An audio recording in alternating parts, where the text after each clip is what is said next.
High বন্ধুরা, আজকে আমরা শীতের দিনে ভাপা পিঠা তৈরি করব। চলুন এবার আমরা সবকিছু রেডি করি। আজকে আমরা সুজি ভাপা পিঠা তৈরি করব। প্রথমে সুজি দিয়ে দিলাম, বেকিং সোডা, লবণ দিয়ে দিলাম, পাউডার দুধ দিয়ে দিলাম,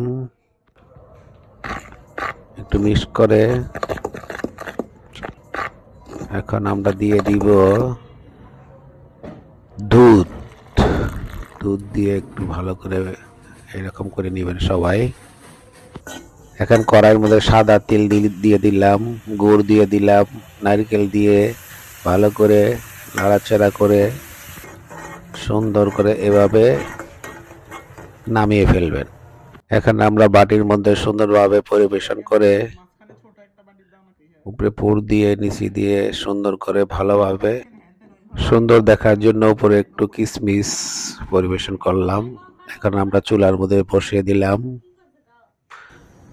হয়ে গেল আমাদের ভাপা পিঠা, দেখতে কি সুন্দর। এখন আমরা খাবো, দেখি কেমন টেস্ট হলো। সবাই এভাবে খাবেন। ওয়াও, ভিতরটা কি সুন্দর হয়েছে দেখছেন? হাই, ওয়াও, খুব টেস্টি। সবাই টেস্ট করে দেখবেন। ধন্যবাদ সবাইকে।